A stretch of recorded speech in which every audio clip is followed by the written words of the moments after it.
Thank you very much, Deputy Speaker. I think let us clarify this thing of prescribed assets, which has been mentioned by the Speaker who just left the podium now.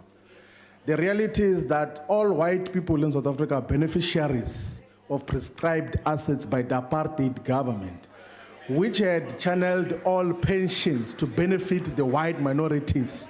When sanctions were being imposed against apartheid, they utilized those prescribed assets to benefit themselves. So all white people are beneficiaries of prescribed assets, and when we want to use that for the benefit of black people, they want to cry foul and act as if there's a crisis.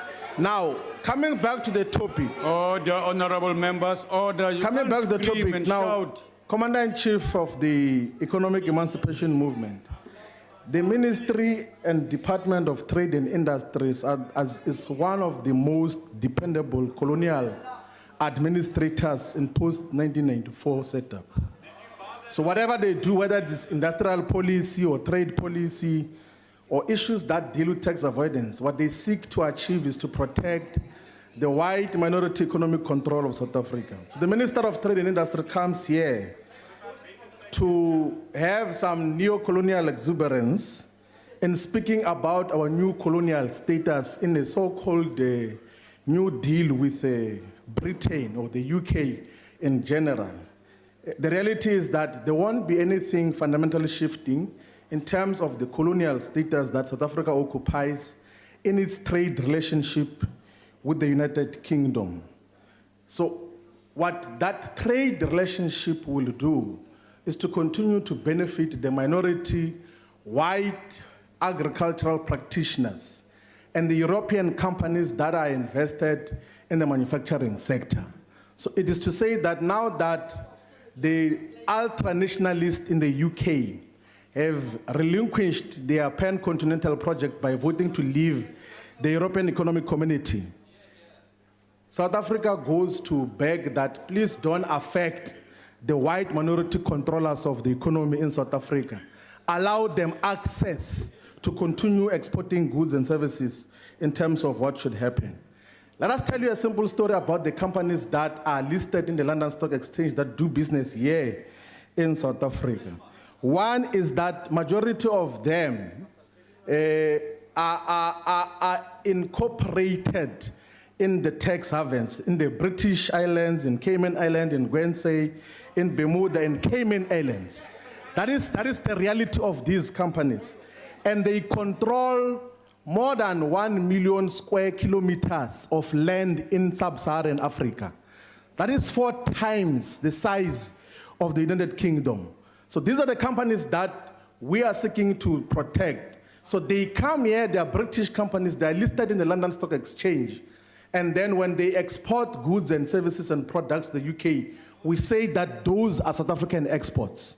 So the colonial relationship that was created under apartheid is not being restructured, it's not being fundamentally challenged. It is at the continuation in terms of what is happening. And which are these companies?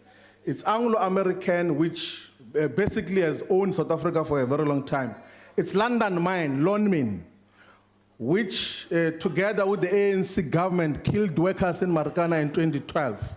It's Rio Tinto, it's Glencore, which is one of the most sophisticated criminal syndicate in the world in terms of what happens. So the relationship between South Africa and the UK is still a neo-colonial relationship, and this new trade agreement does not fundamentally change and even shift that.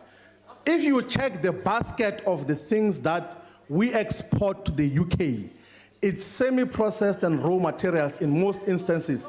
And we bring from the UK the finished goods and services, machinery for medical purposes and photographic purposes, because we are not manufacturing anything here in South Africa. We are basically protecting the same colonial relationship that existed under apartheid. Now, what must be done? What is to be done? One is that South Africa must redefine its colonial relationship with the UK in both the trade and industrial policy, so that we trade on an equal basis. 2 is that South Africa should gain strategic control and ownership of our mineral resources. Because majority of our mineral resources, they're relatively including coal, are owned by the LSE listed companies. It's not very difficult to extract coal for domestic consumption, even for export purposes. But it's the London companies that are owning these mineral strategic resources. But South Africa should build internal capacity to beneficiate its natural resources. And then we must conduct thorough audit of all the companies that are incorporated in the tax havens. Because basically these are companies that we're protecting now.